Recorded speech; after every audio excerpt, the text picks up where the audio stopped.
ساتھ بھائی آپ کی جانب آؤں گا، جو لوگ مدد کر رہے ہیں انہیں تنقید کی جا رہی ہے اور جو نہیں کر رہے وہ تنقید ہی کر رہے ہیں، صرف اس پہ کیا کہیں گے آپ؟ شہری بھائی وہ اس کی ایک مثال، ایک سٹوری ہے. وہ ایک بادشاہ نا کہیں حجامت کروا رہا تھا، مونچھیں وغیرہ کٹوا رہا تھا اپنی. تو وہ جو نائی تھا اس کی مونچھیں کاٹتے کاٹتے نا غلطی سے ناک کاٹ جاتا ہے. اب جیسی ایک بادشاہ کی ناک کٹتی ہے تو تمام لوگ ہنسنے لگ گئے. وہ کل جب اپنے سلطنت پہ بیٹھا، لوگ سامنے بیٹھ رہے ہیں، سارے ہنس رہے کہ بادشاہ کی ناک کٹ گئی، بادشاہ کی ناک کٹ گئی. اب بادشاہ کو غصہ ہے نا، بادشاہ نے کہا جتنے لوگ ہیں سب کی ناک کاٹ دو. سب کی ناک کٹ گئی. اب اس گاؤں کے اندر ایک روایت بن گئی، جو بھی بچہ پیدا ہو رہا ہے اس کی ناک کاٹ رہے ہیں، جو بھی بچہ پیدا ہو رہا ہے اس کی ناک کاٹ رہے ہیں. تو ناک کٹتے کٹتے کٹتے اتنا سلسلہ وہ صدی گزر گئی.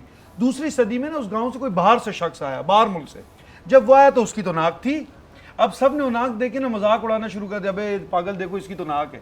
تو معاملہ ہمارے یہاں یہ ہے کہ خود تو مدد کرنی نہیں، کوئی باہر سے آ کے مدد کر بھی جائے، اب یہ تو پاگل ہے، یہ کیسے کر رہا ہے، اس کی تو ناک ہے. تو کہنے کا مقصد ہے وہ سب ناک کٹوں میں بیٹھے ہوئے نا، تو جب ناک سب کی کٹی ہوئی ہے تو ہمیں سارے ایک جیسے لگ رہے ہیں. کوئی ایک بیچ میں یونیک آ کے مدد کر رہا ہوتا ہے تو ہم کہتے ہیں بھائی یہ کیسے اسی میں ہم خامیاں نکال رہے ہوتے ہیں اور پھر اسی کو ہم برا وہ بھلا ایک بول چیز رہے ہم ہیں. مذاق میں ہی، ہم جیسے آپ کے ہمارے کانٹینٹ رائٹر، یہ بھی میرے کلاس فیلو، تو ہم سارے کلاس میں بیٹھے ہوئے تھے. ہمارے استاد صاحب نے نا ایک حدیث ہمیں بتائی کہ قیامت کا منظر ہوگا، لوگ جہنم سے نکل رہے ہوں گے، صحیح ہے، تو وہ ایک دوسرے سے آگے بڑھ رہے ہوں گے. جیسی باہر نکلیں گے نا تو وہ موت کا جو فرشتہ ہوگا، دربان ہوگا، سوری موت کا کہہ دیا، جو جہنم کا، وہ ان کے نا سر پہ ہتھوڑا مارے گا، وہ نیچے جائیں گے. تو ہمارا ایک کلاس فیلو تھا کراچی کے، بڑا مذاق میں کہتے سر پھر پاکستانی کو نہیں لگتا ہتھوڑا.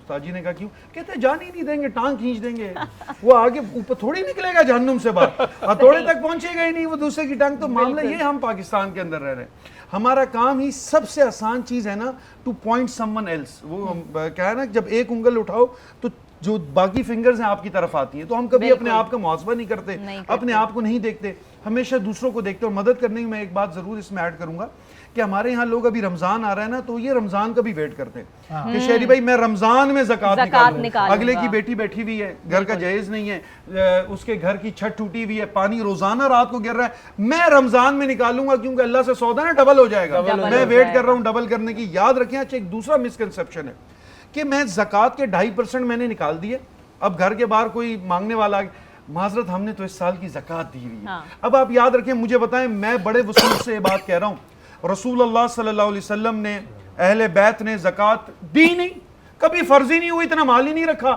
جب بھی آیا بانٹ دیا، جب بھی آیا بانٹ دیا. ایک ہے شرعی زکوٰۃ، ایک ہے اخلاقی فریضہ، یہ 2 روٹی ہے تو ایک کسی اور کو دے دو، اور پھر بات رسول اہل بیت کی ہو تو اپنی روٹی بھی اٹھا کے کسی اور کو دے دو. تو بات اسلام ہمیں یہ سکھاتا ہے، اسلام ہمیں یہ درس دیتا ہے کہ بھائی مدد کرنی ہے نا تو مدد اس لیول پر کرو کہ ایک انسان اپنے آپ کو ہی بھول جائے، دوسرے کو خوش رکھے. اور ایک اور مسکنسپشن ہے، ہم بریک میں بات کر رہے تھے کہ آپ نے بھی دیکھا ہوگا، میں مر جاؤں نا یہ زمین اس کے نام پر کر دینا، میں مر جاؤں تو یہ کیا نام ہے وہ کر دینا، حیات میں کچھ نہیں دینا، مرنے کے بعد سب چیزیں. اس کے حوالے سے ایک حدیث ہے کہ ایک صحابی رسول تھے، انہوں نے خواہش کا اظہار کیا میں مر جاؤں تو یہ میرا باغ ہے، اس کی تمام تر کھجوریں تقسیم کروانا، اور تقسیم بھی اس حالت میں کہ رسول اللہ صلی اللہ علیہ وسلم اپنے ہاتھ سے تقسیم کریں. کتنی بڑی خواہش تمام صحابہ کرام کے، کتنی بڑی خواہش ہے.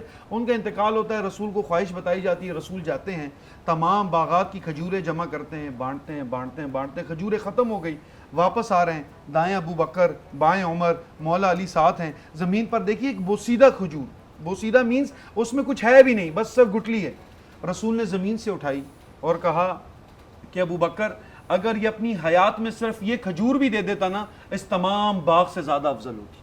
بات یہ ہے جب ضرورت ہو، when there is a need you have to help someone. پھر یہ نہیں دیکھنا میرے پاس زکوٰۃ کے پیسے ہیں، رکھے نہیں رکھے، پھر میرے یہ معاملات ہیں نہیں ہیں. مسلمان کا فرض یہ ہے، میری وہی والی بات نہیں کا فرض، جب آپ کسی کو مجبوری میں دیکھیں and you are capable of helping someone, you should do it. یہ وہی والی بات ہے نا شہری، کہ جب کسی کو ضرورت تھی، جب کوئی مجبوری میں تھا، اس وقت ہم نے کسی کی مدد نہیں کی، اور پھر ہم انتظار کرتے رہے کہ زکوٰۃ جب دیں گے جب رمضان آئے گا. جبکہ یہ بڑا میسج ہے مجھے لگتا ہے. بالکل بولیں.